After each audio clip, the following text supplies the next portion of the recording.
Oh, good evening, everyone. I apologize. A couple minutes late. I had a catastrophic failure on my other laptop, so I had to pull out the old laptop and try and get everything loaded up on this laptop. So I guess being 2 minutes late is not all that bad, considering all of that happened. But hopefully you can hear me. Hopefully you can see me. Hopefully you can see the slides on the screen. And so I think that we should be good to go. If for some reason you can't hear me, or if there are any connectivity issues, please let me know and I'll try and shut my camera off to see if that helps at all. But my Zoom workplace on the other computer just was simply not working about 10 minutes before class. So that's always panic mode. But well, welcome to week number 4. I hope everyone is doing well. Hope you're having a good week so far. I know it's only Monday, but hope your week is off to a good start. Let me just do a couple of housekeeping things first before we get into our topic for tonight, which will be accountability and ethics.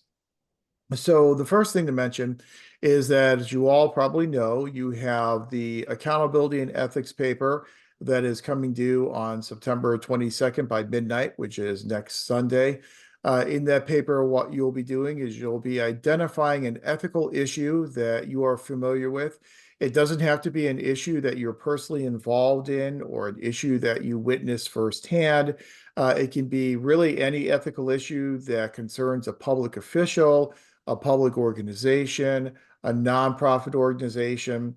And what you'll do is you'll identify that ethical issue that you're going to talk about, then talk a bit about the issue itself and what happened to the issue, who was involved in the issue, what types of principles were violated in that ethical example, how you would have responded differently if you were in that situation.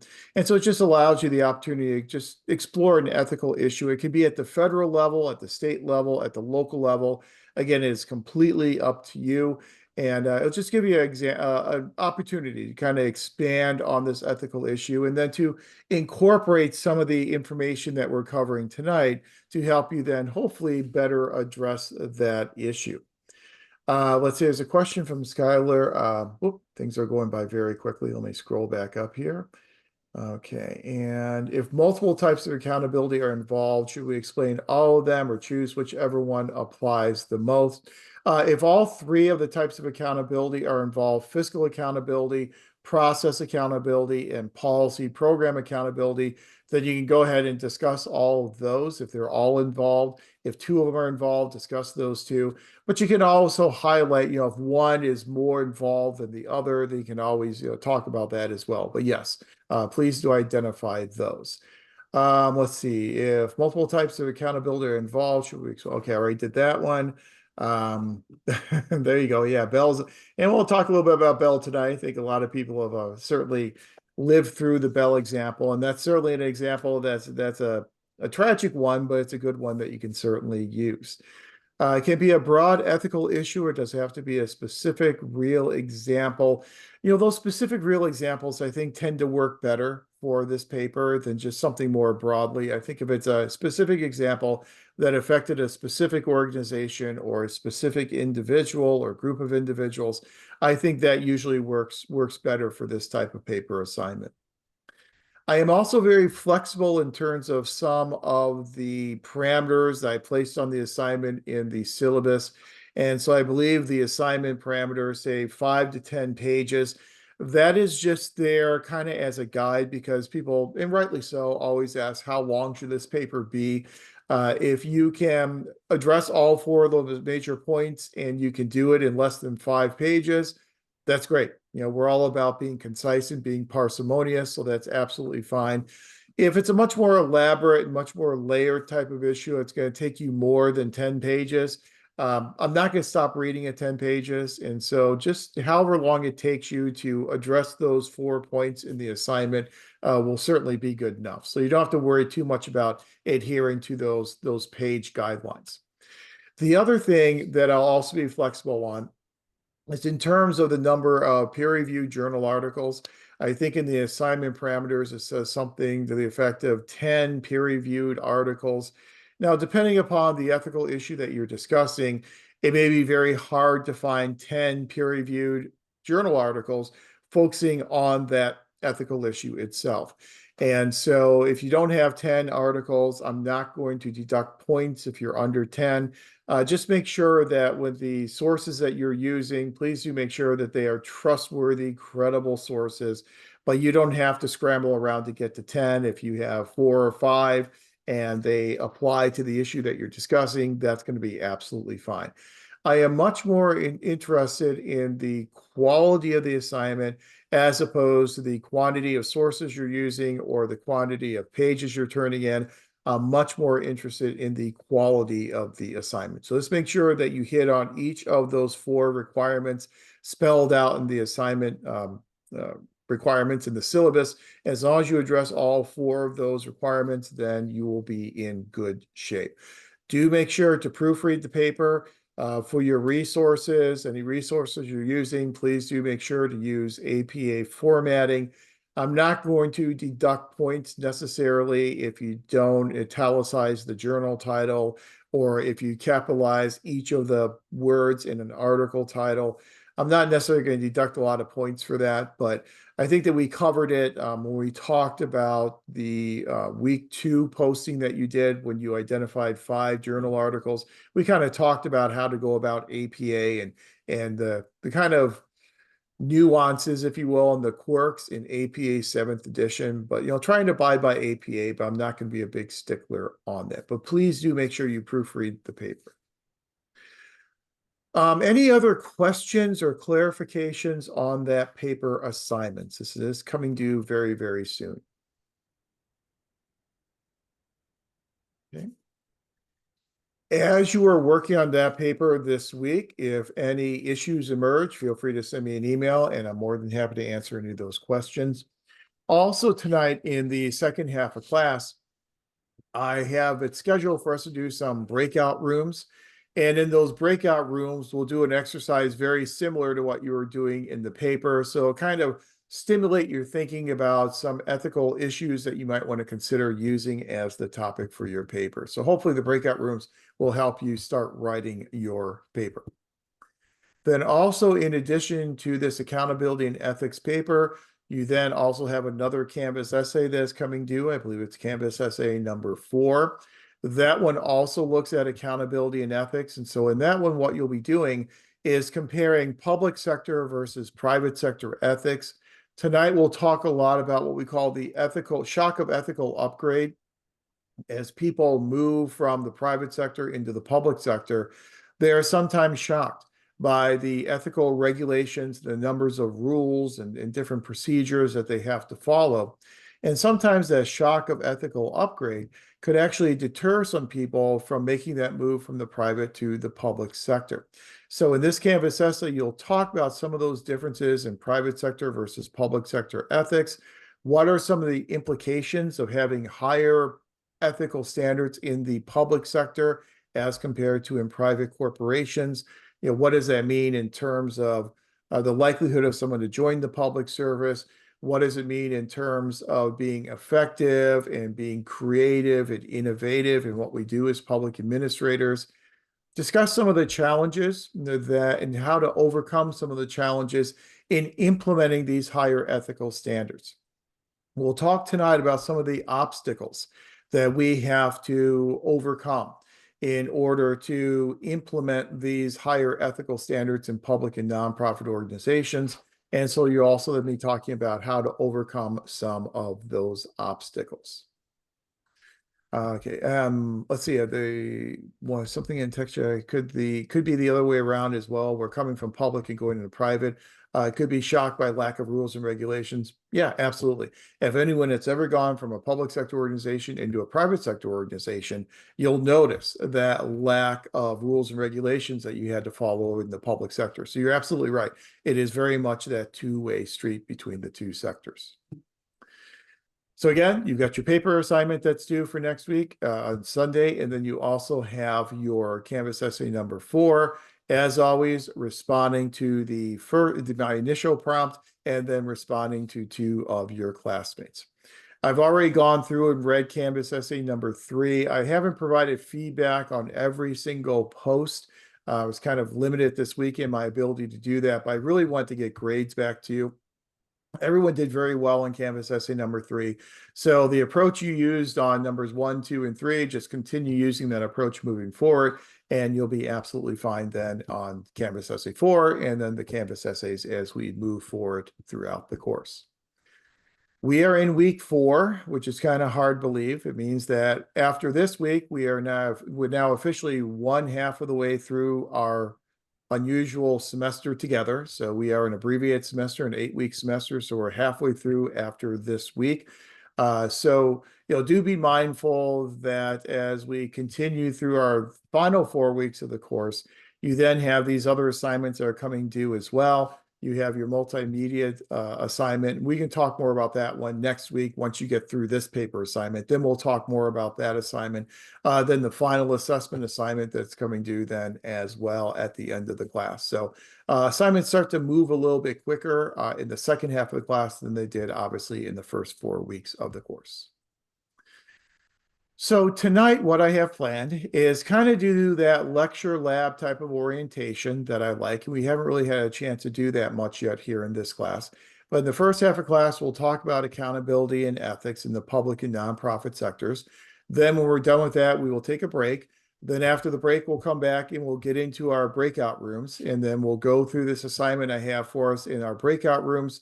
Probably spend about 30 to 40 minutes working in our breakout rooms.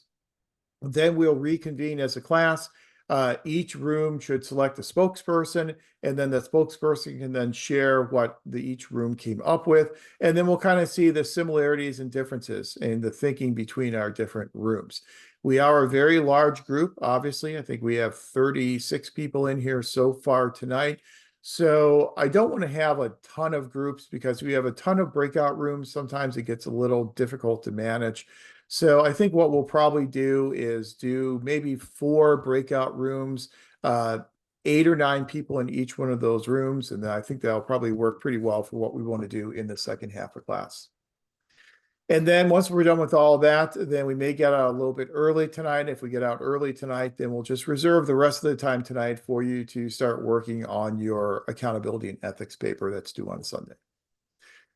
So let's get into accountability and ethics. And again, we're going to do it with the nature of this class in mind, in that we are an introductory foundational type of class. It's an introduction to contemporary public administration, which means that we basically just introduce this idea of accountability and ethics in the public sector.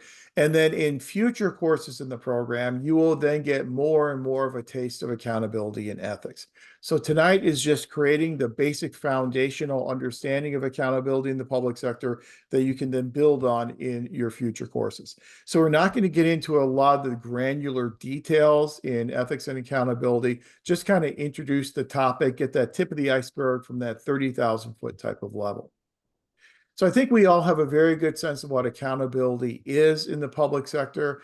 Most of you currently work in the public sector, so I'm sure your individual organizations probably have a code of conduct or a code of ethics that you have reviewed, and some of you may actually serve on review panels, and so you're probably very familiar with the idea of accountability and ethics. But when we are holding people accountable, we are looking at this inherent relationship between people and things. So when you hold someone accountable, you are holding them accountable for their relationship with things that they are managing or interacting with. So in a public administration program, when we're talking about a relationship between people and things, the people we're talking about are obviously going to be the administrators. The things are going to be either the resources that they manage or sometimes the stakeholder groups and the individuals that they come into contact with and interface with on a daily basis. So administrators obviously build relationships with external stakeholders. They build relationships with other employees, with leadership and management. So sometimes we're looking at the relationship between administrators and other people in other groups. Sometimes we're looking at the relationship between administrators and the financial resources that they are managing. So we're looking at how they manage public taxpayer money, how they are managing their budgets. Is this money being spent in the legally appropriated manner in which it is supposed to be spent? You've probably done audits in your organization, so you're familiar with different types of audits. Financial legal audits are typically used to make sure that money is being spent in its legally appropriated way, that it's being spent the way in which the legislature intended for that money to be spent. Then we oftentimes will do performance and management audits. Performance and management audits will not just ask how are we spending the money, but it will ask how well are we spending the money. So we'll look at, is spending money on this program helping us achieve our goals and our objectives? Kind of what we'll talk about a little bit later on as policy or program accountability. Sometimes we're not just managing money, obviously we're managing human resources, and so there can be ethical implications to how we are manage our human resources, but we're really looking at this relationship between administrators and the types of things that they manage and the individuals and groups that they come into contact with. Holding administrators accountable for their actions is the foundation of bureaucracy. Because when you think about the relationship between administrators and the public compared to the relationship between elected officials and the public, the connection between administrators and the public is much more tenuous in that we do not have that direct linkage through elections. We get our jobs based upon merit. We get our jobs based upon our KSAs, our knowledge, skills, and abilities. We are not directly elected like members of a legislature would be. And so therefore, we have to have a mechanism, kind of a connective tissue that will hold us accountable to the public. That connective tissue is oftentimes those elected officials, since elected officials are directly elected by the public. The problem, though, is that sometimes that connective tissue breaks down in that elected officials sometimes do not want to hold administrators accountable. Because once they hold administrators accountable and they get engaged in accountability, accountability usually has a negative connotation that once you hold somebody accountable, you're going to end up discovering problems. And elected officials don't want to discover those problems because once those problems are discovered, then they're going to be tied to those problems. And we know the primary motivation of most elected officials, especially those in Congress, is to get reelected. And so the more problems you are associated with, the less likely it is you're probably going to get reelected. So there is a natural incentive for elected officials to keep their distance from accountability and from holding administrators accountable. If they don't see the problems, then they can't be held accountable by the voters for those problems. So elected officials, since they are hesitant to get involved in accountability, we sometimes don't have that clear chain of accountability where elected officials are willing to hold administrators accountable for their actions. When elected officials hold administrators accountable for their actions, we know that as the oversight process. We know that legislatures have oversight responsibilities over administrators. Congress has oversight responsibility over members of the federal bureaucracy. State legislatures have ultimate oversight responsibility over members of the state bureaucracy, and so on and so on. That oversight function can occur in a variety of different ways.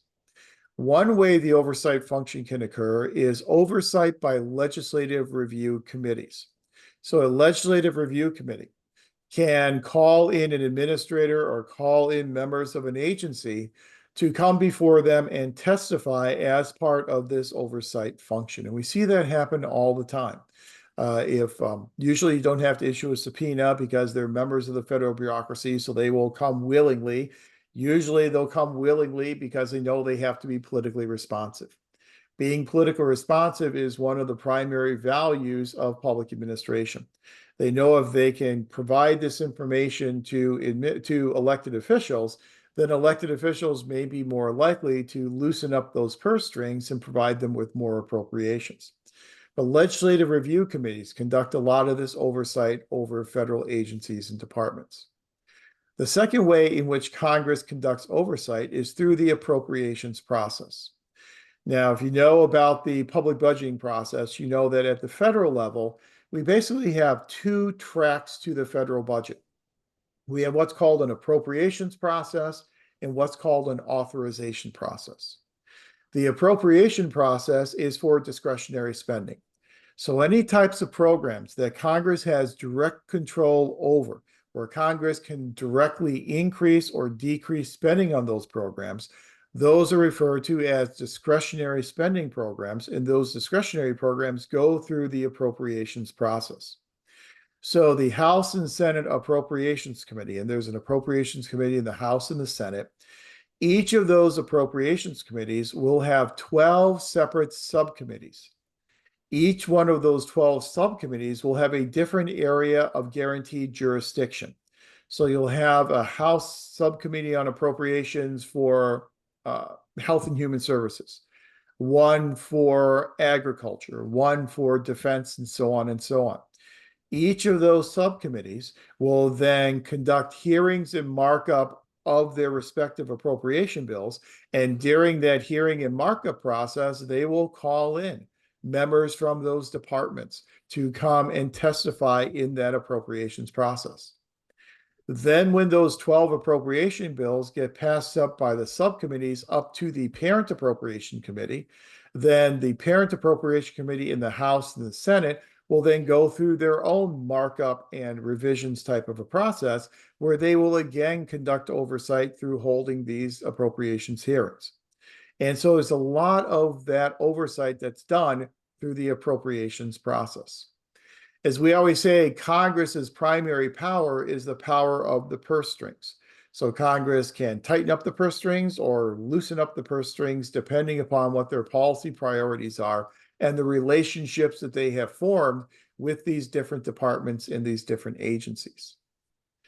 But then running alongside the appropriations process is what's known as the authorization process. The authorization process is intended for what we call mandatory spending. So mandatory spending would be spending that Congress does not have direct control over. So spending on things such as interest on the debt. Once Congress borrows money, Congress must repay that money, must make those principal and interest payments, or else it will default on the debt. Defaulting on the debt would be a very bad thing, because that would completely destroy the credit rating of the federal government. You destroy the credit rating of the federal government would no longer be able to borrow money, would no longer be able to balance its budget, would no longer be able to engage in capital improvements. So you can't default on the debt. So you have to pay those principal and interest payments. Those are beyond the direct control of Congress. Once Congress issues the debt, once they borrow the money, they have to pay that money back. Another example of mandatory spending that I'm sure you're very familiar with are entitlement programs. Entitlement programs, for example, like Social Security. Social Security is an entitlement program because it's eligibility based. So in order to get your Social Security benefits, you must meet a minimum retirement age and you must be vested in Social Security. If you meet those two requirements, then you are legally entitled to those Social Security benefits. Congress, if it wants to reduce the amount of money it's spending on Social Security, cannot do it directly. It has to do it indirectly by changing eligibility requirements. So you increase the retirement age, fewer people are then eligible for those benefits, and in turn, you then end up spending less money on Social Security. So that goes through what we call the authorization process. So through legislative review committees, through appropriations, as well as through authorization, those are three ways in which Congress can exert its oversight responsibility over the federal bureaucracy. Oversight is something that's very important for ensuring accountability and ethics. However, the problem with oversight is that we have this little thing called the principal-agent relationship that I think we've introduced earlier in a previous session. We're going to talk about more at length next week when we get into environmental analysis of public administration. But just to kind of recap, the principal-agent relationship says that you have these two actors in this relationship. You have a principal and you have an agent. The principal oversees the actions of the agent. So in this instance, obviously, it's Congress that's the principal, and it's the agency or the department that is the agent. In a principal-agent relationship, you would assume that the principal would have the requisite information that it needs in order to oversee the actions of the agent. As we know, the primary issue in the principal-agent relationship is information asymmetry. that the fact of the matter is the agencies oftentimes have more information than the principals. Agencies have more information than Congress. If agencies are doing this program and policy implementation on a daily basis, then no one really knows better what's going on a daily basis in that organization than that agency itself. That agency, because of this principal agent relationship, this information asymmetry, then has what we call a moral hazard that it must deal with. The moral hazard is agencies then have to determine what information and how much information to give to Congress. There is a disincentive to provide a lot of information to Congress because the more information that you provide to Congress, the easier it becomes for Congress to oversee the actions of the agency. So by giving information to Congress, you are facilitating more scrutiny and a closer inspection of what you are doing by Congress. So that's kind of this moral dilemma, this moral hazard that members of agencies face in the principal agent relationship. Now, when we look at the American Society for Public Administration Code of Ethics, we will talk about the 8 principles. And one of those 8 principles is to fully inform and advise. So one of the ethical principles that we are held accountable for is to fully inform and to advise the overseers, members of Congress or state legislature, so they have the adequate information to then hold us accountable for our actions. But you can see how this is a moral quandary that a lot of agencies and administrators can run into. And that if they don't give the information to Congress, that will then detract from Congress's ability to engage in oversight through this principal agent relationship. Another obstacle for oversight is this idea of executive privilege. And we have seen executive privilege being exercised more frequently of late by presidents. So presidents will step in and say, we are going to shield this information under executive privilege. This is information of a conversation or communication between this member of the agency and the president. And since the Constitution says in Article 2 that presidents can require the opinions of executive officials, this is a constitutional power of the president. So the president can then exert executive privilege and say, this is privileged information that I will not allow this agency member to reveal to Congress. The more executive privilege actions you see on the part of presidents, the more difficult it is for Congress to get information out of agencies that it needs to hold those agencies accountable for their actions. So even though we have oversight, and that oversight is meant to ensure accountability and ethics, there are these obstacles that we have to overcome in properly overseeing the actions of administrators. Accountability and ethics and ensuring accountability and ethics is all about striking this tenuous balance. This balance between controlling the actions of administrators so that work will get done, but then freeing them up and giving them flexibility enough to make sure that the job is not just getting done, but it's getting done well. So we always have to balance rules and regulations with the need for flexibility so that administrators don't feel that they take a creative risk. They do something innovative that they are going to run afoul of some rule or some regulation. Very strict accountability standards not only may make it difficult for administrators to do their jobs effectively, but will also, as we said before, make it more difficult to attract people into the public service. It makes it more difficult for us to attract, as we oftentimes like to call, the best and the brightest into public service. So this enforcement of ethics, if you will, this enforcement of accountability is a dynamic concept in that our ability, our perceived ability to enforce ethics has really morphed over the past 150 years. If you go back to the late 1800s, the approach that we took to enforcing ethical adherence on administrators is oftentimes referred to in the literature as the legal boundaries approach. In the legal boundaries approach, we kind of adhere to the politics administration dichotomy as discussed in the Woodrow Wilson article. And so we all know in that Woodrow Wilson article, The Study of Administration, it really gave us this jumping off point for a rationale for studying administration as a separate field of study.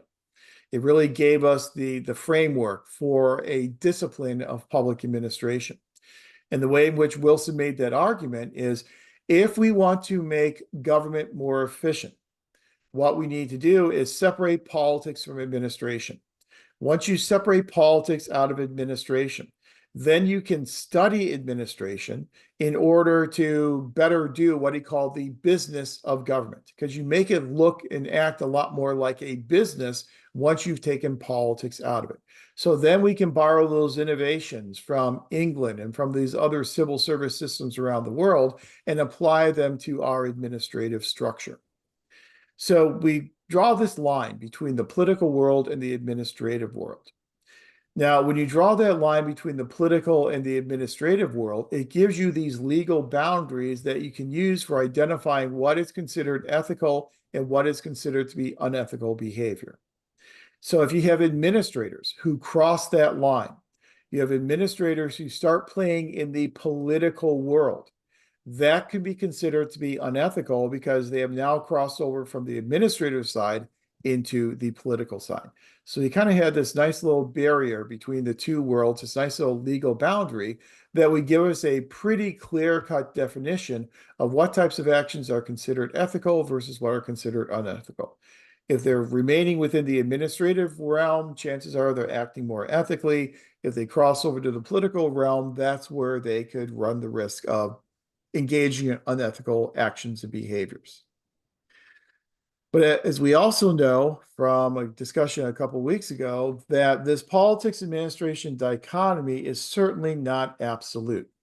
And so Wilson wrote his article back in 1887. About 50 years later, in the 1930s, we really started questioning the validity of this politics administration dichotomy.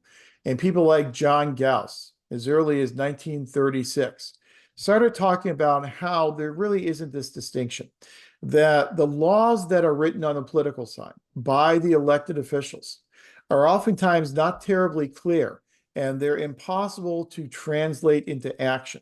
So under your politics administration dichotomy, elected officials write the laws on the political side, and then it's up to the administrators on the administrative side to execute and implement those laws. Well, if you got vague, ambiguous laws that are coming out of the legislature from the political side, then administrators aren't going to know how to implement those laws. And so they'll start writing the rules and the regulations that will interpret how those laws are supposed to be implemented. Once you have that process going on, you then have this bleeding over between the political and the administrative world.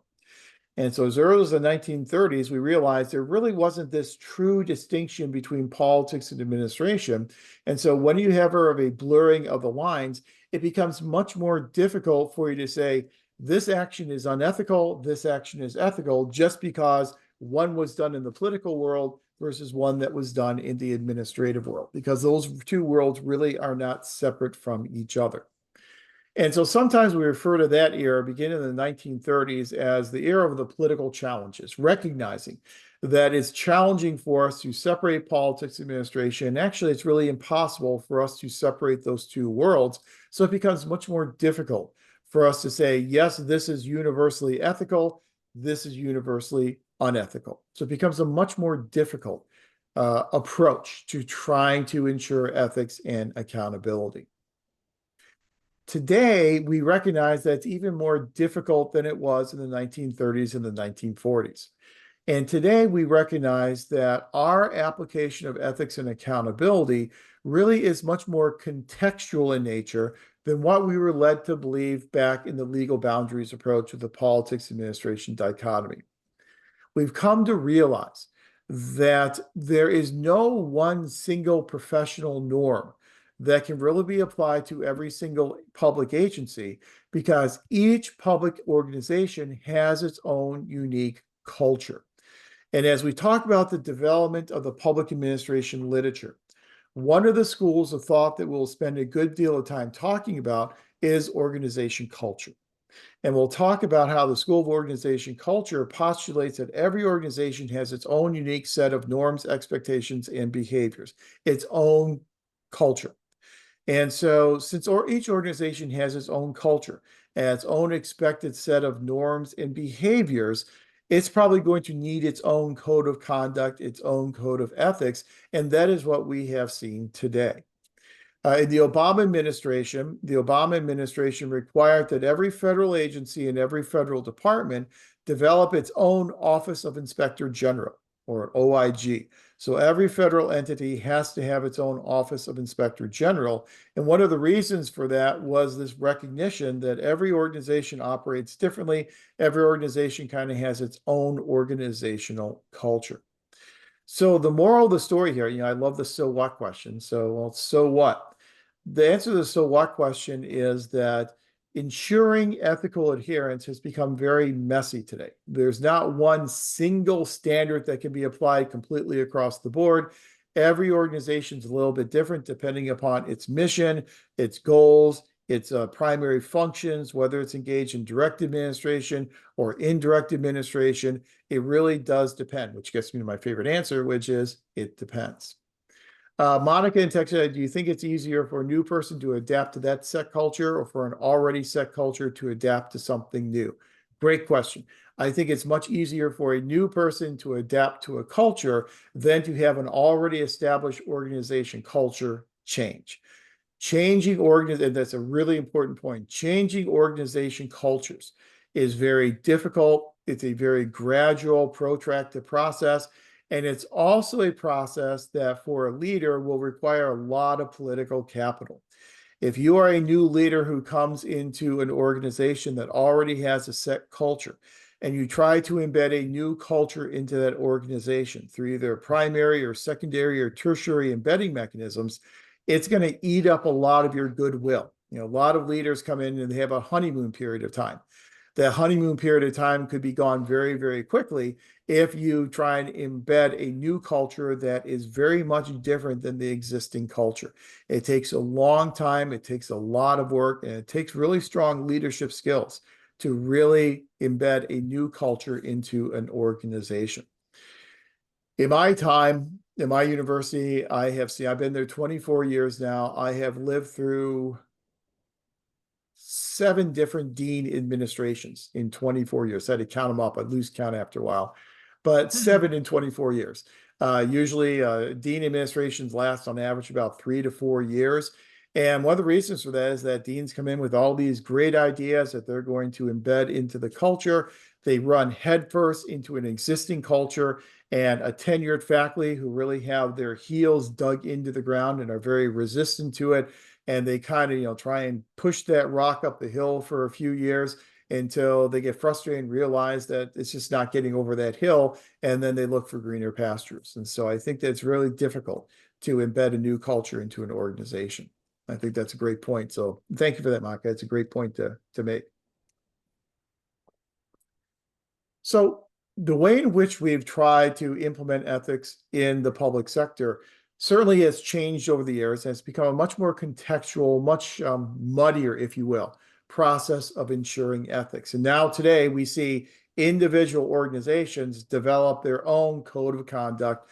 We do see a lot of overlap between these codes of conduct because if an organization doesn't have its own code of conduct, oftentimes it's going to engage in looking at other organizations' codes of conduct and kind of build off of those. But there can be some differences between the codes of conduct between our organizations, depending upon those unique organization cultures. Now, what is really germane for this accountability and ethics paper is one of the things that I ask you when you're identifying this ethical issue is to talk about what type of ethical issue is it? What type of accountability is it? And the literature tells us there are basically 3 different elements or 3 different types of accountability. The most widespread, the most common type of accountability is fiscal accountability. This is where we hold people accountable for how they're spending the public taxpayer money. Are they spending the money in the legally mandated way? We know that one of the primary differences between public and private organizations is this thing called the Anti-Deficiency Act that says that public organizations can only spend money in the legally mandated way. They can only spend money in ways that the law allows them to spend the money. Whereas in the private sector, they can spend their money pretty much anywhere they want and however they want, as long as they are not violating the law. So unless the law says you can't do it that way, private sector can spend it much more freely. In the public sector, we can only spend our money on what the law specifically tells us we can spend that money on. I think that's a really good example of these differences in accountability between public and private sectors. I don't know if I had mentioned it in a previous class session, but we had a good test of the Anti-Deficiency Act pretty recently in the Trump administration. And in the Trump administration, we had this situation where we had a budget impasse, and we've all become very familiar with the budget impasse and a budget stalemate. We're experiencing one right now in the House of Representatives. But we had a budget stalemate where Congress could not come to agreement on all 12 appropriation bills. I think they could come to agreement on maybe 6 of them. There are still 6 that were not agreed upon. And the fiscal year ended on September 30th, and the new year fiscal year began on October 1st. When that new fiscal year began on October 1st, those areas of spending under those 6 unpassed appropriation bills no longer had legal authority to operate. So therefore, Congress passed what they call the continuing resolutions. And those continuing resolutions would say for all these agencies that have not had their new appropriation bills passed yet, they have the authority to continue operating at 80% of what they operated at last year, and we'll let them do that for the next 2 weeks. That then buys Congress 2 weeks to keep working on the appropriation bill to hopefully pass it and get it to the president for the president's signature. Those 2 weeks expire. Congress then passes another continuing resolution. And sometimes that next continuing resolution will be for a month. So it would give Congress another month to work on trying to pass this appropriation bill, and so on and so on. So you have this series of continuing resolutions throughout the fall and running into December. Then we hit January. And when we hit January, you had a real impasse between the president and Congress. You had the president saying, I will no longer permit these continuing resolutions. The imperative is you must come to an agreement. But Congress is still unable to come to an agreement. This was at the same time that you had the new tax cuts that had just gone into effect.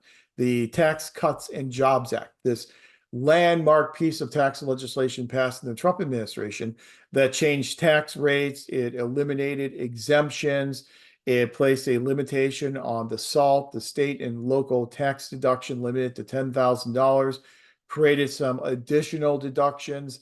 And so really a whole-scale change to the federal income tax code. Well, people are getting ready to start filing their taxes in January. And so people didn't really understand how this new tax code affected them. So they got their phone out and they called up the IRS. And guess who didn't answer? The IRS, because the IRS was partially shut down. It didn't have its appropriation bill. The Treasury appropriation bill had not been passed. And so they are operating on a skeleton crew. So they no longer have people who are able to answer the phones. And so then there's an outcry from taxpayers saying we can't get any of these questions answered. So President Trump then said, what I want to do is I want to bring these IRS agents back who have been, furloughed because of not having a budget. I want to bring them back and put them back to work answering these phones and then pay them using money from something that was appropriate to another area of spending. Well, Congress and a lot of other people said you can't do that because the Anti-Deficiency Act says you can't. Unless you have money appropriated to the IRS to pay these agents, you're not going to be able to bring them back and pay them.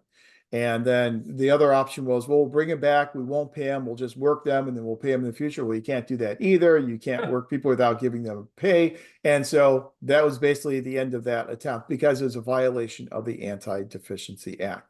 So it's just a real life example of how the Anti-Deficiency Act really shows us a difference between public and private sector organizations. So we can only spend money on what money is legally appropriated for. Holding people accountable for how they're spending the money, that's fiscal accountability. When we see ethical violations, it's usually those fiscal accountability types of violations that we tend to see.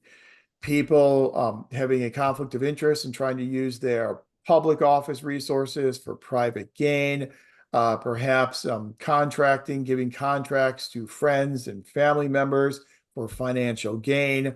A lot of the ethical violations that we've seen recently in LA City Council And we've seen, it seems like a whole litany of one member after another being brought up on charges of ethical violations, and several of them end up going to prison for it.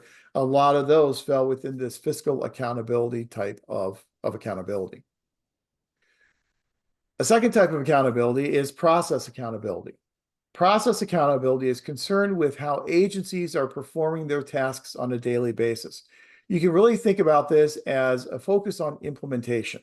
So, how are agencies implementing these programs on a daily basis? So, really looking at the process of implementation to make sure that agencies are spending the money efficiently, that they are following the law in terms of who is eligible and who's getting these benefits and when they get these benefits and how they get these benefits.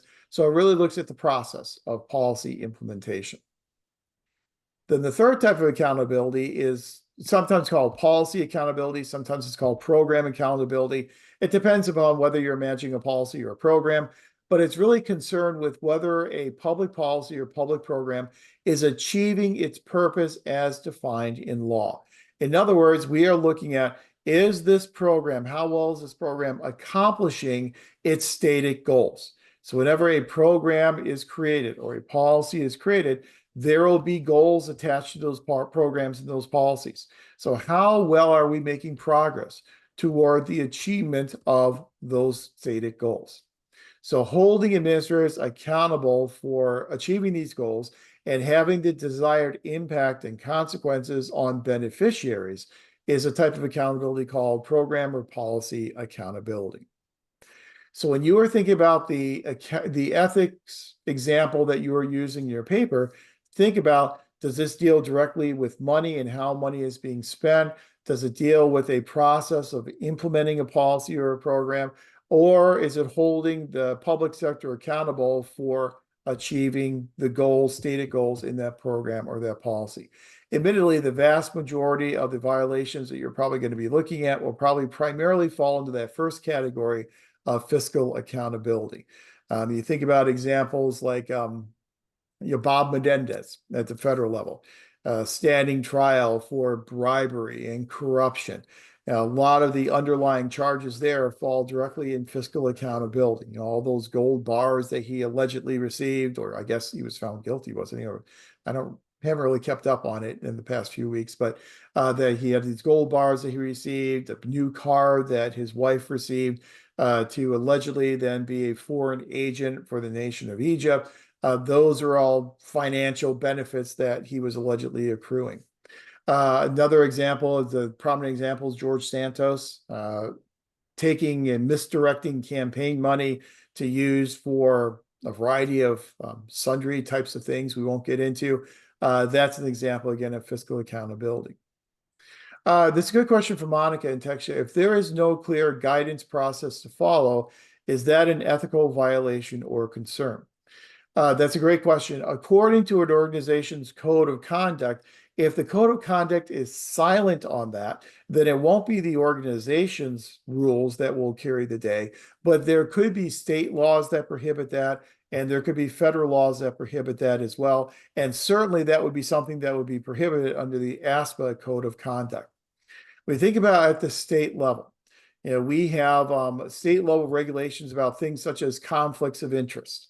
And so if your individual agency doesn't speak to conflict of interest, but you're still a state or local employee, you're still going to fall under those conflict of interest regulations under the Political Reform Act here in the state of California.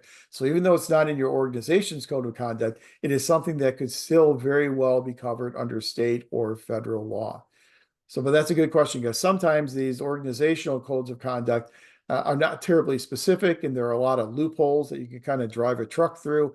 But always remember, overlaid upon that, and probably even more importantly, overlaid upon that, could be state and federal law. Speaking of state and federal law, and that's a wonderful segue then into our next slide. Some of the ways in which we can try and make sure that people are adhering to ethical rules and ethical expectations is to try and find this balance between external rules and regulations, and the character and training of our administrators internally to the organization. So we've got a lot of these external rules and regulations. We've got, Whistleblower Protection Act, and there's one here in California. We have California Labor Code 1102.5, the Political Reform Act. There's really a myriad of all these different external regulations that we can use to try and hold people adherent to ethical expectations. However, if you've got all these rules and regulations in the world, but you have administrators who do not have the character, the public service ethos, and the requisite training to understand what is ethical and what is unethical, you can have all the rules in the world, but you can't guarantee that someone's going to follow those rules. Usually, whenever we see a major ethical violation, that coverage is because we have found out someone has violated those rules. But for every one person who is found violating the rules, there could be a dozen other people who are violating those rules quietly in the dark that we don't know about. So you not only have to have a set of external rules, but you also have to have that internal character, that public sector ethos, and adequate training so people understand what is ethical and what is not ethical. Yeah, and not to get too much, to digress too much, but one of my favorite examples of what used to be considered ethical versus unethical is Tammany Hall. And we may have mentioned in a previous class, I'm getting old and sometimes I forget these things, but it's really an interesting body of literature to look at the political machines that governed our large cities in the 1800s and the early 1900s. And you've probably heard of Tammany Hall, the largest political machine we had in this country that governed New York City. One individual in Tammany Hall, George Washington Plunkett, wrote his memoirs called Plunkett of Tammany Hall, where he talked about there are different types of graft. Now, the word graft today we would think of as corruption. We use it synonymous with corruption. So someone's engaging in graft, it means they're engaging in corruption. Plunkett made the argument that there are two different categories of corruption. There's what he calls dishonest corruption and what he calls honest corruption. So dishonest corruption, according to Plunkett, was I take money out of the local coffer. So there's money the city has, I steal that money, I embezzle it, I put it in my pocket. That's dishonest corruption. And that is something that even he said should be avoided. But he's on the flip side of the coin, there's what he calls honest graft or honest corruption. And he gives us this example that will say, for instance, I find out in the course of my public duties that the city is going to buy up this land and make it into a city park. So based on that information that I get from my public position, I go out there, I buy that land in advance, I then sit on it for a while, then the city has to come to me and I charge the city an exorbitant price. I make a good bit of money, I see my opportunity, and I took it. That he considered to be honest corruption. He was just using the information he got in his public position to then allow him private gain. Today, we certainly would call that dishonest, and we would certainly call that corruption. We call that a conflict of interest that would clearly violate one of the major principles in the ASPA Code of Conduct, and he would probably end up being brought up on ethics charges and losing his job and perhaps even going to jail. But in the late 1800s and early 1900s, that was an acceptable type of thing to do.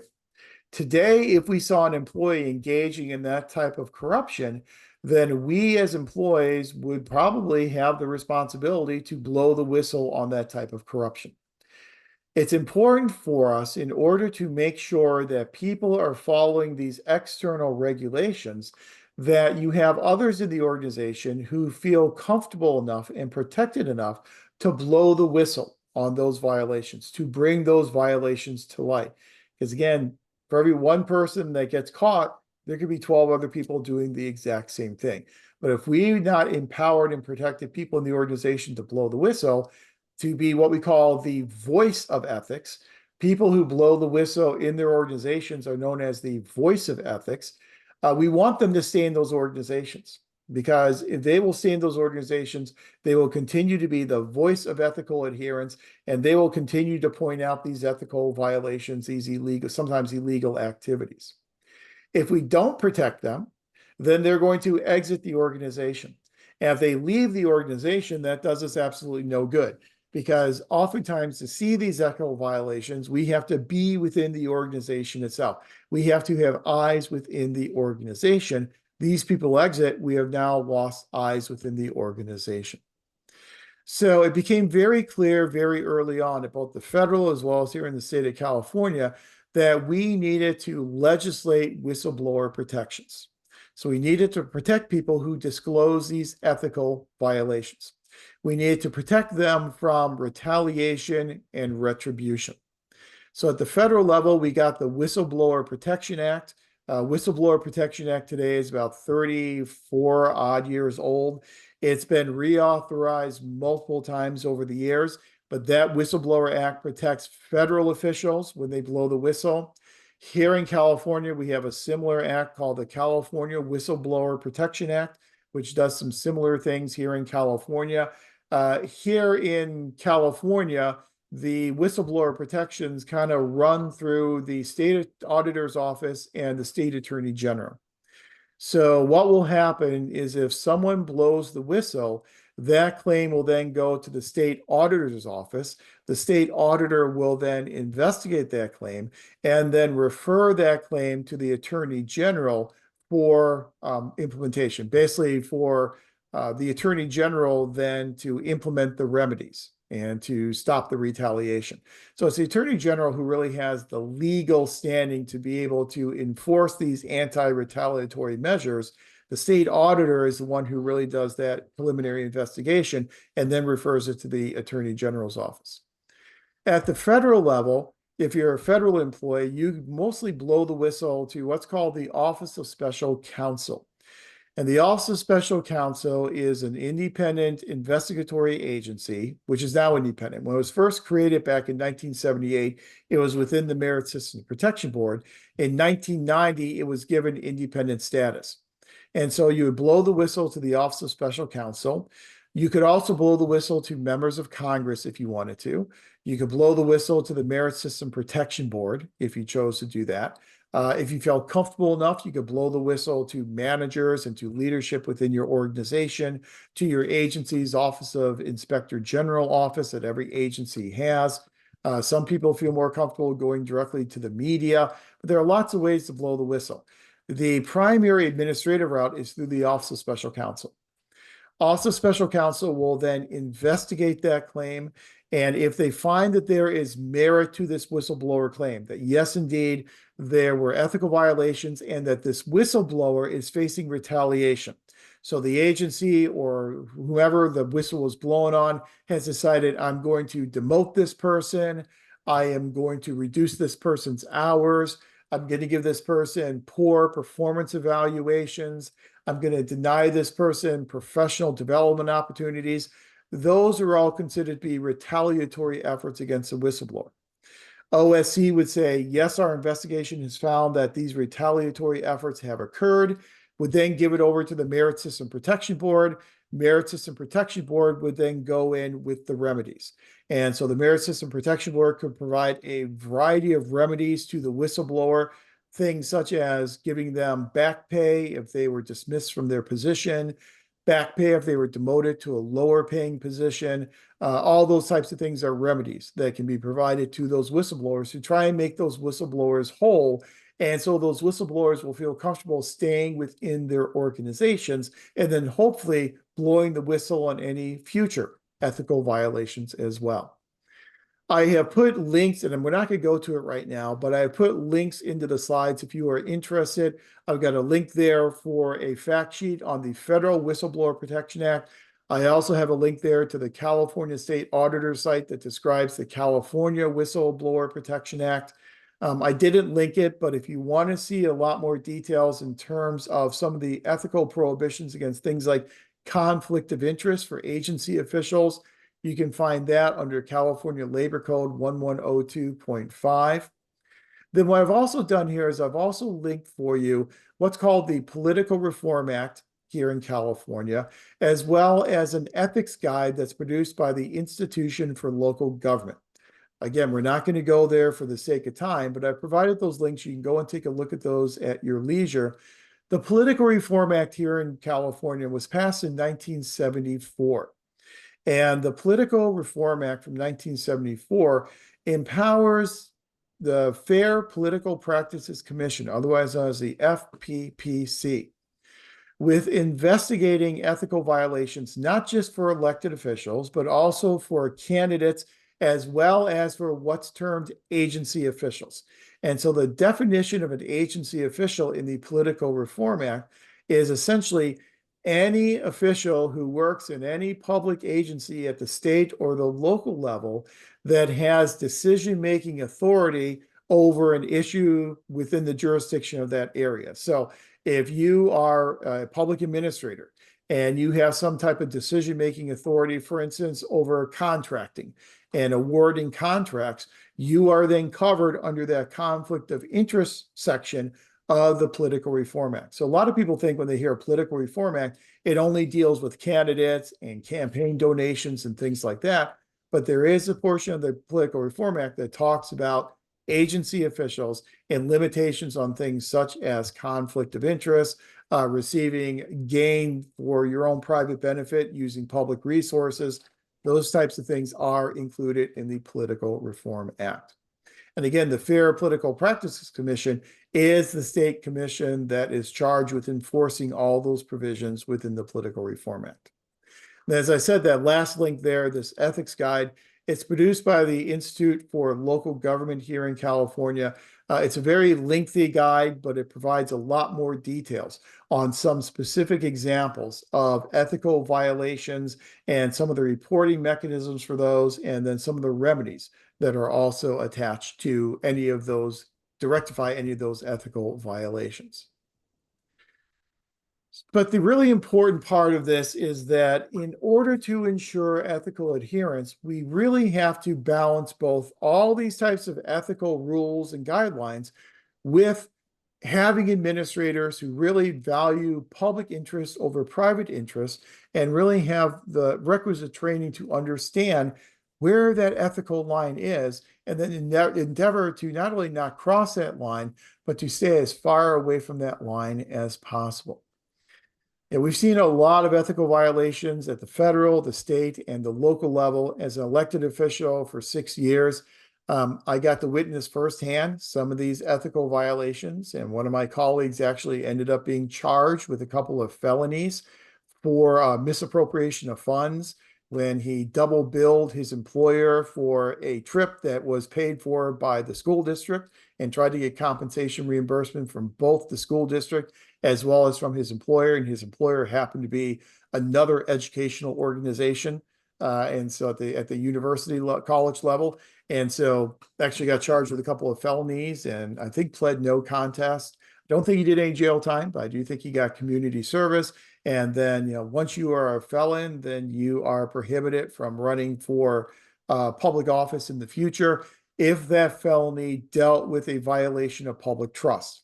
If that felony dealt with misappropriation of funds, double billing of the government, embezzlement, fraud, any of those types of things, those types of felonies would then preclude you from seeking office, either local or state office in the future. So we do have these very high ethical standards in the public sector that, as we said at the outset, can create the shock of ethical upgrade when people go from the private sector into the public sector. And as was pointed out in text chat, there's kind of also this ethical downgrade as well as you move from the public into the private sector. And again, we're not saying that as a pejorative hit, if you will, on the private sector. There's no hate for the private sector. It's just that because we are dealing with public taxpayer money, public resources, it just makes sense that we'll have more regulations to be held to higher standards in the public as compared to the private sector. Susanna has a point in text chat. Let me move my text chat here. Since measuring progress in policy accountability requires a combination of quantitative and qualitative data, as well as consistent monitoring and evaluation activities, are there specific general tools or formulas to measure and monitor the progress? Absolutely. This really gets you at the issue of program evaluation. And a lot of program, I believe that I've taught a program evaluation here in the CSUN MPA program. I'm not sure if that's going to be part of your curriculum or not, but in program evaluation, yes. We have a variety of different tools. We use primarily mixed methodology because, as you correctly mentioned, measuring these indicators of progress toward accomplishment of goals, that usually requires both qualitative as well as quantitative indicators that we combine together into mixed methodology. So some things can be measured quantitatively. So if we want to measure the number of families that benefited from this general assistance program this year as compared to last year, that's going to be a very quantitative measure. That's something that's relatively easy to measure. However, if we want to measure people's attitudes, people's perceptions, their perception about their quality of life, and how this public program may have enhanced their quality of life, that's obviously going to be a lot more qualitative in nature. So we're going to need both a quantitative as well as qualitative measures combined together into mixed methodology. In collecting that qualitative information, we can use survey methodologies, we can use thematic content analysis, we can use focus groups, we can use interviews. We have a variety of different methods that we can use for qualitative. Quantitative program evaluation has really become highly sophisticated today compared to how it was 20 or 30 years ago. So for our quantitative analysis, we're probably going to use things like multiple regression, some degree of econometrics. We might use past survival analysis, logistic regression. So we've really become very sophisticated in terms of the types of methods that we use to measure those quantitative indicators of program or policy performance. And so I think is a very important point that we have to be multifaceted in how we are measuring that progress toward achievement of our goals. So when we're looking at the achievement of the goals of a program or a policy, we're oftentimes operating more at a macro level. So how well is the agency achieving these goals that were laid out in this program or this policy? When we are dealing with fiscal accountability, that's when we oftentimes see the more micro level, the more individual level type of analysis. Is this individual administrator misappropriating funds, spending money in ways in which it's not supposed to be spent? So it tends to be a little bit more micro level when we are doing that fiscal accountability. So in achieving this ethical adherence, in applying these ethical standards, as we said before, we really have to try and strike the balance between being able to hire the best and the brightest and attract people into the public service while still ensuring that the public interest is being preserved. And ethical adherence, if you want to take one thing away from this discussion, Tanya, it's that ethical adherence is all about striking a balance between external and internal rules and orientations, and a balance between holding people accountable, but still freeing people up enough so they have the flexibility to be innovative and to be creative in what they do on a daily basis. Attracting people into the public service, even with all of these rules and regulations and limitations, is much easier done when people value public service. Now, we are all in a public administration, public affairs type of program. We wouldn't be in this program unless we valued public service. I spent 10 years as a department chair, and so I got to look at all of the applications that came into a program over 10 years. So literally well over 1,000, probably more than that, probably about 2,000 applications over that time. And in looking at those applications, the one thing I always looked at is their statement of interest. So you always ask candidates, why do you want the MPA degree? Why do you want to get this degree? And to a person, it's always about, I believe in public service. I want to make a change. I want to make my community better. I believe in public interest. And there's always that kind of altruistic type of reason why people have gotten involved in the public sector to begin with. But to attract more people in the public sector, we really need to have leaders who are willing and able to go out there and be champions of public service. So people like George H.W. Bush, before he became president, he was a lifelong public servant, worked in the Foreign Service for many, many years before he became President Reagan's vice president, and then eventually became president in his own right. He believed in public service. He referred to it as being the highest and the noblest of callings.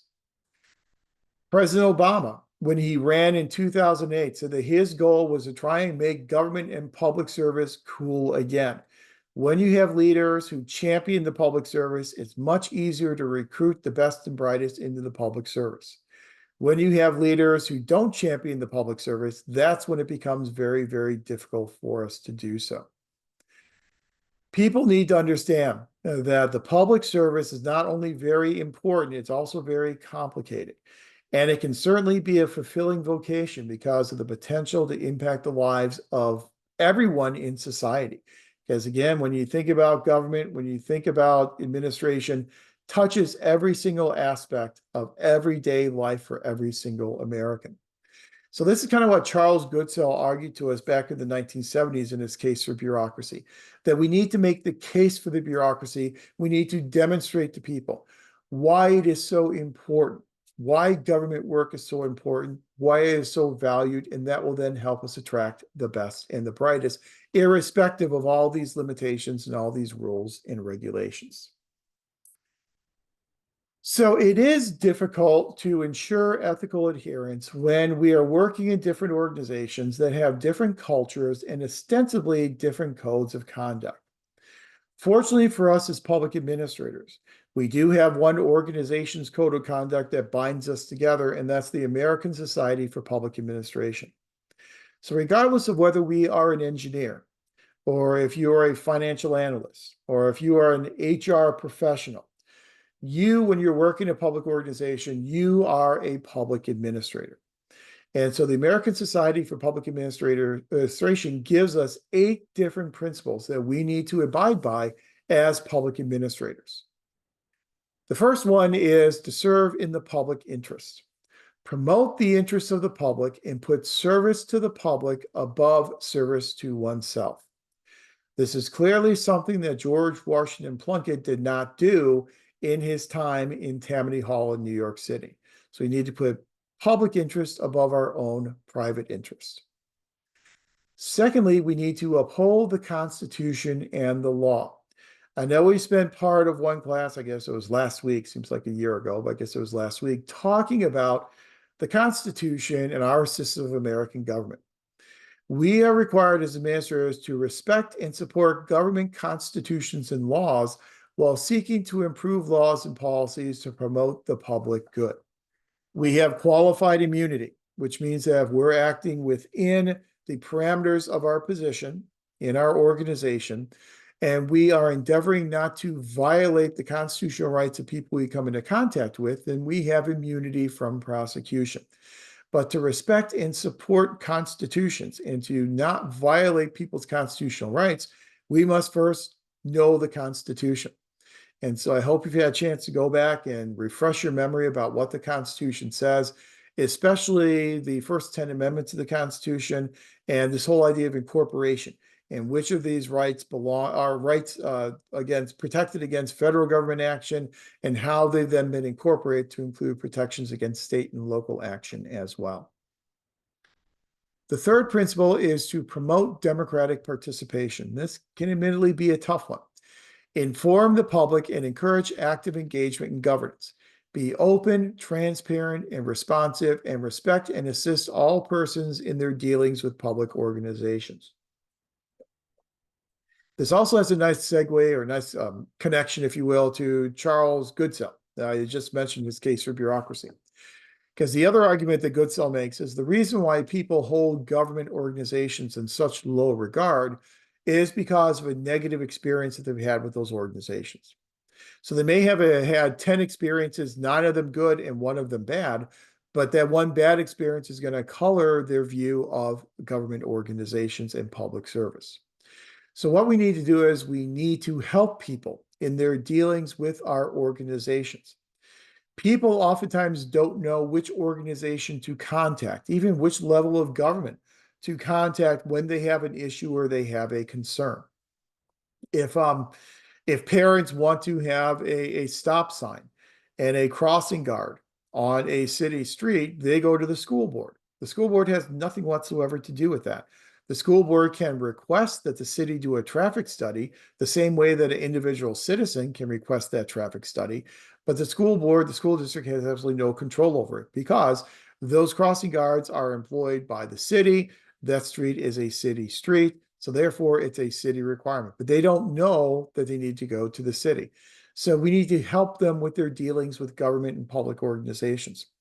Oftentimes, whenever people have contact with an organization, they're bureaucratic organizations. And bureaucratic organizations, we all know, can be very difficult to navigate. Once you even find the right organization, it's difficult for you to be able to find the right person, the right office who can or what can then address your wants, needs, and your desires.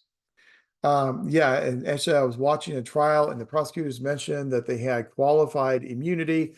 Yeah, qualified immunity applies if they were, prosecutors. They are public employees, and so yeah, they do have that type of qualified immunity in practicing their skill, if you will, on a daily basis. So yes, they do have that type of qualified immunity. Qualified immunity is interesting though, because qualified immunity, the standard changes.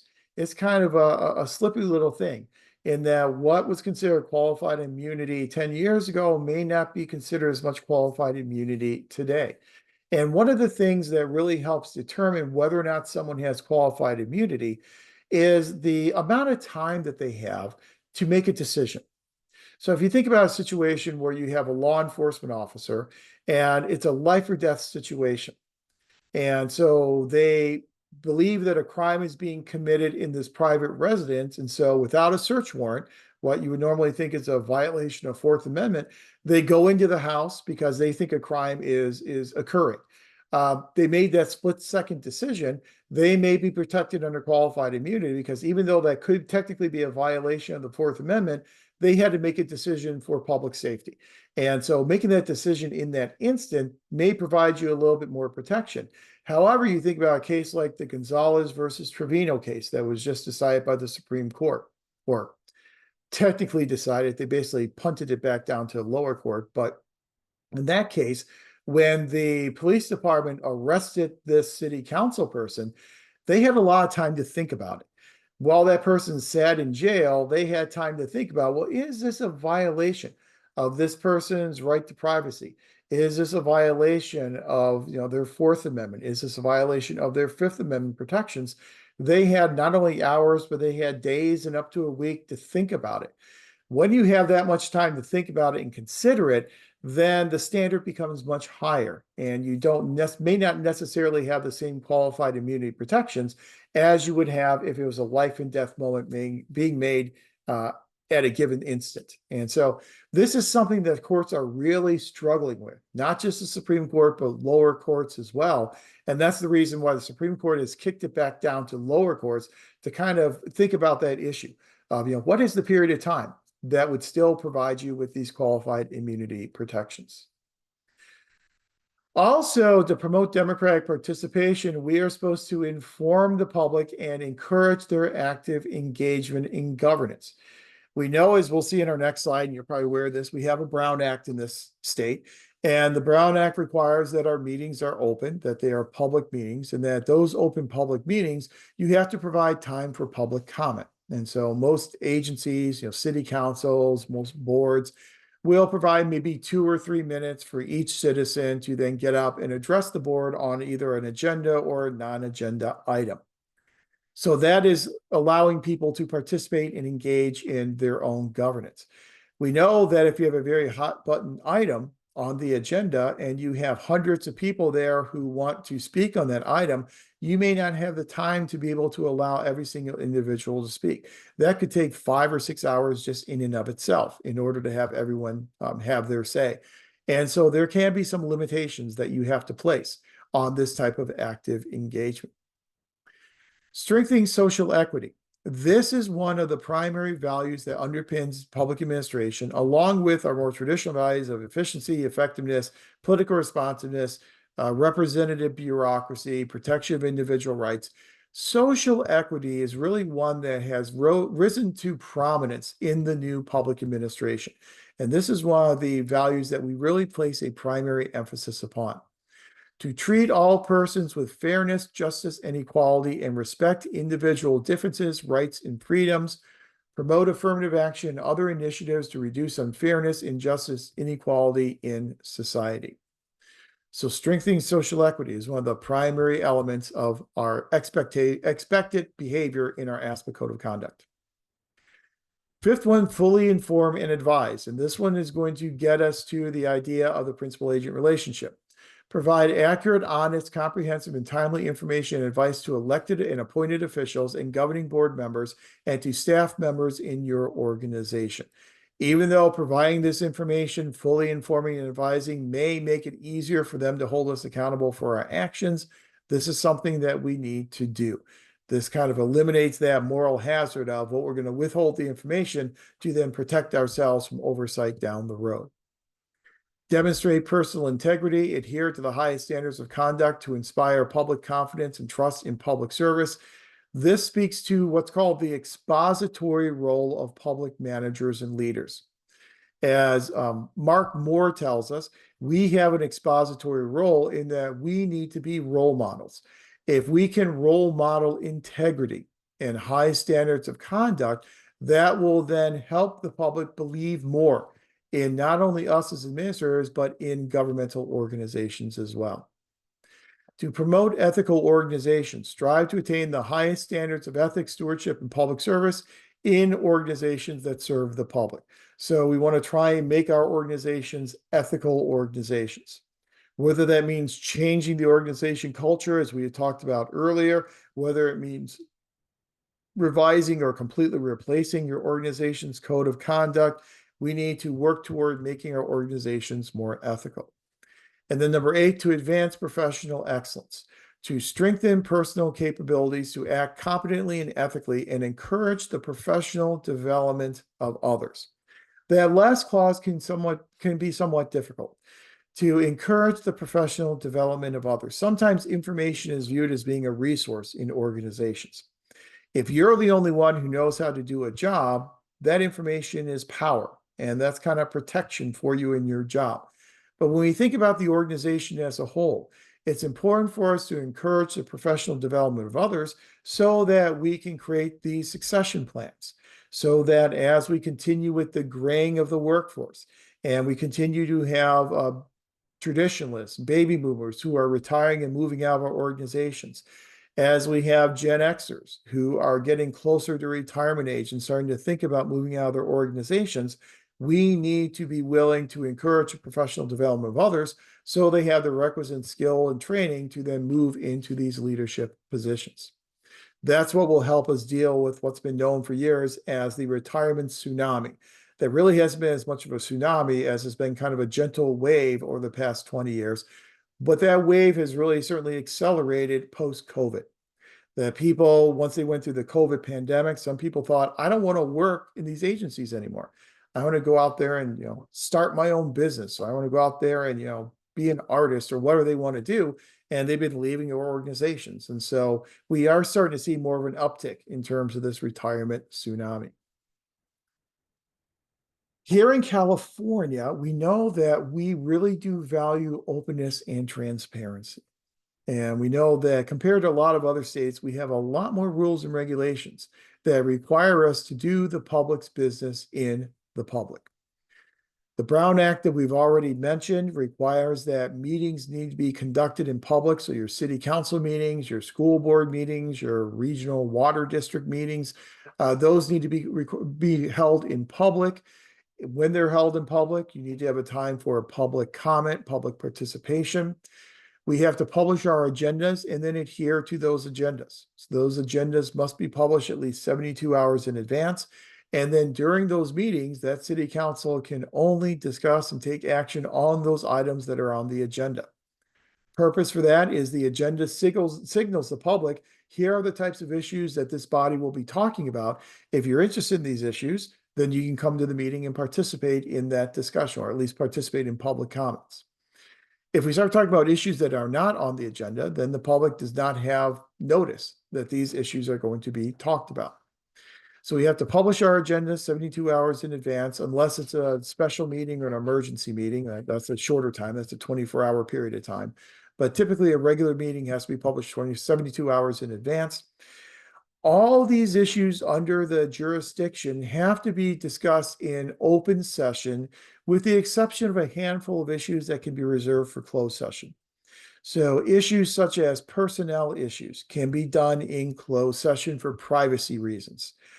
Issues such as security types of things. So when I was board president, we were going through the hardening of our schools. And so we had a company that we worked with, and that company, we would meet with them in closed session. They would point out vulnerabilities in all of our facilities and then how to rectify those vulnerabilities. Well, you certainly don't want to go out there and you certainly don't want to say, um, here are all the vulnerabilities in ABC elementary school for everyone in the world to hear, because that's going to make you much more vulnerable. And so that can be done in closed session. Discussions with our legal counsel, that could be done in closed session.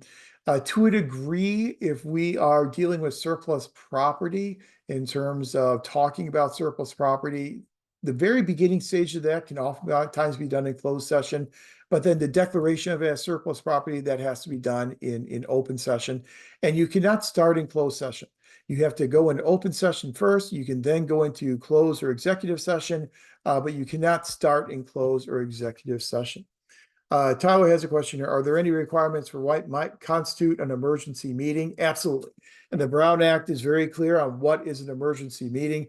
An emergency meeting is some unforeseen circumstance that the board or the council could not see in advance that has a direct impact, an immediate impact upon public safety. So if it's something that's unforeseen and has a direct immediate impact on public safety, then you can have an emergency meeting.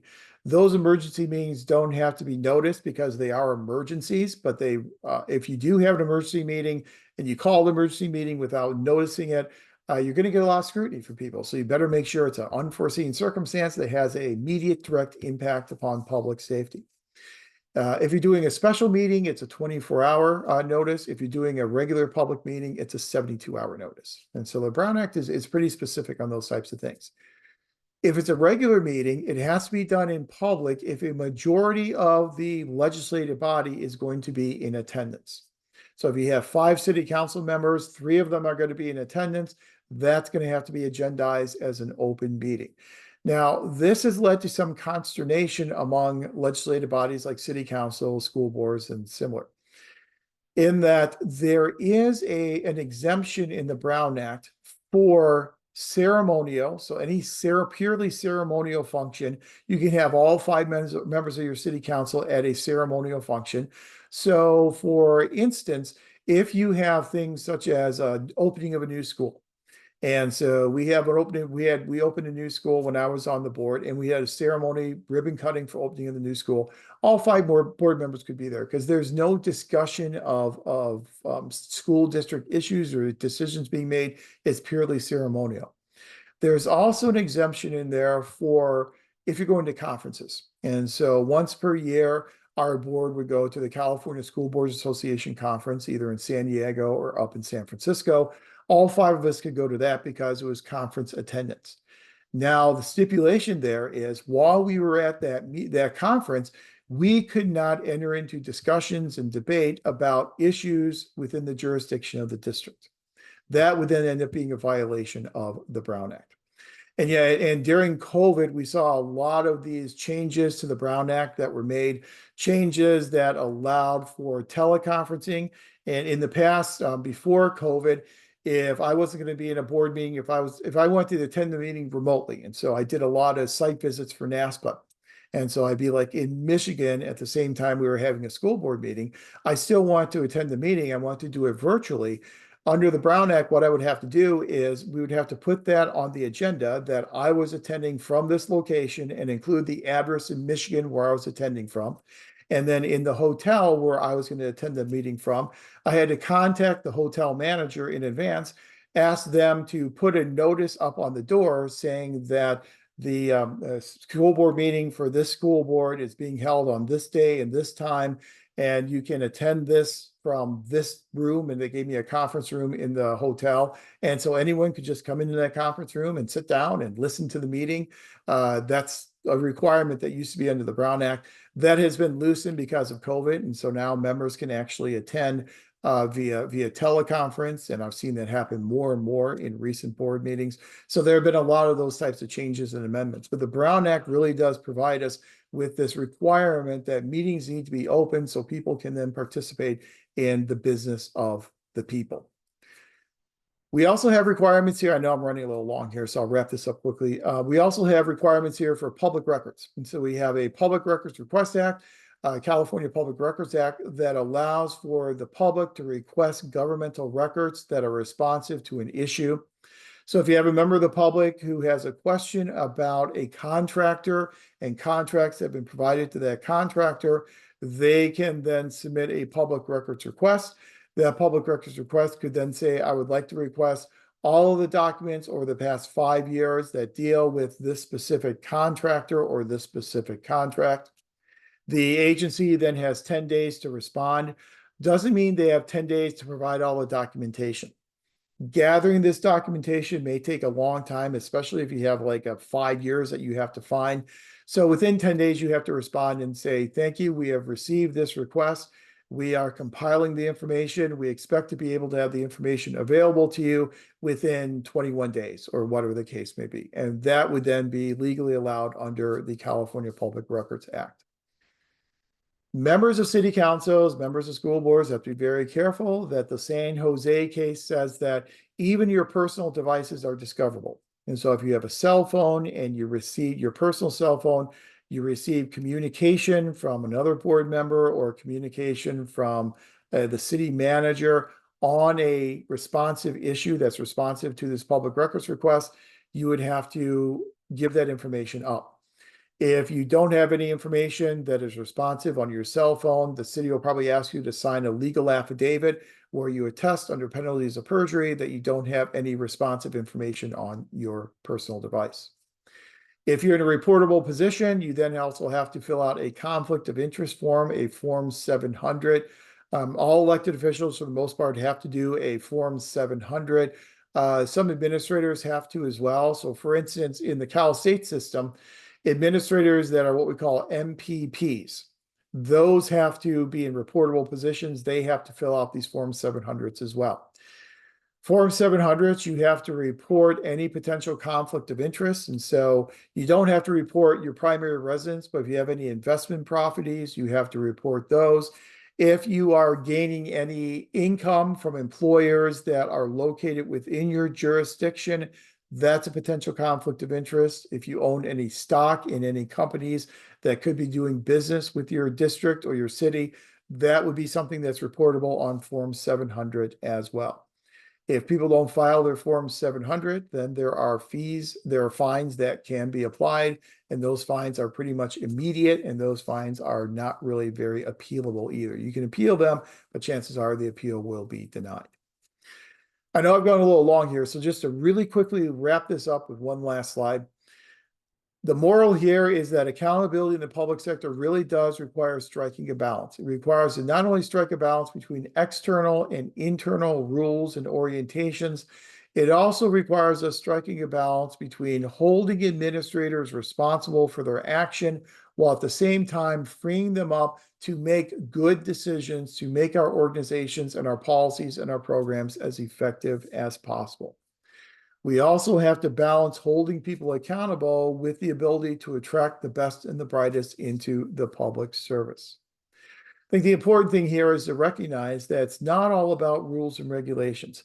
It's about incentivizing people and getting people to work in the public sector who are willing to live within these parameters while at the same time working to try and meet the demands of the public to make their organizations and programs as effective as possible. You cannot come down too much on one side or the other side of the equation. You really need to strike this proper balance. So again, that's just a very, very tip of the iceberg, not getting into a lot of detail in terms of accountability and ethics, but just to kind of whet your appetite for it as you move throughout the program. And you'll then kind of layer on top of that ethical approaches within the context of each of the courses that you take. So if you take a policy course, you're going to have an ethical component to that. If you take a leadership course, there are ethical components in leadership, an HR course, ethical components in managing personnel ethically, and so on and so on. So you're going to encounter ethics again and again as you move through the program. This is just kind of a baseline foundation for all of us. It is 7:36, so let's go ahead and take a break. Let's take a break until 7:50. Come back at 7:50 and then we'll spend some time in this breakout room exercise. I'll go through what we're going to do and how we're going to do it once we get back from break. So come on back at 7:50 and we'll do some breakout rooms.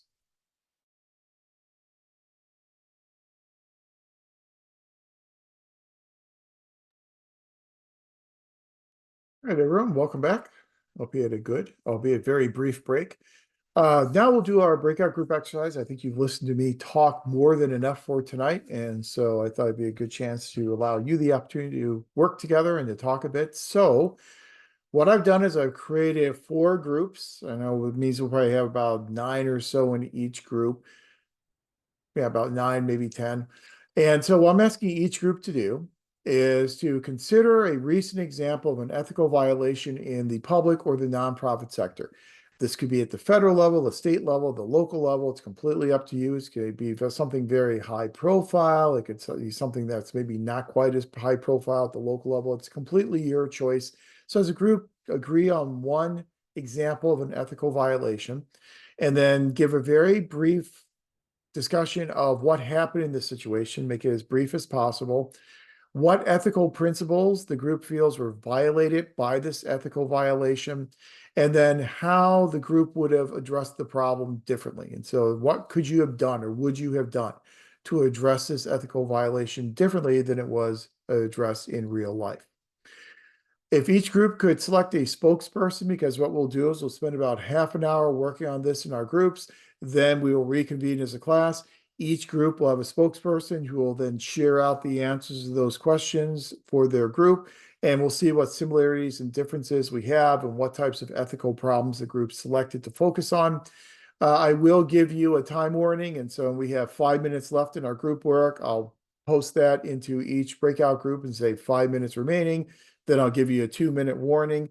Then when I do close the rooms, that will then give you 60 seconds to leave that room and go back into our main room of the night. So that is our breakout room exercise. Any questions on that before I send you off into your rooms? Okay.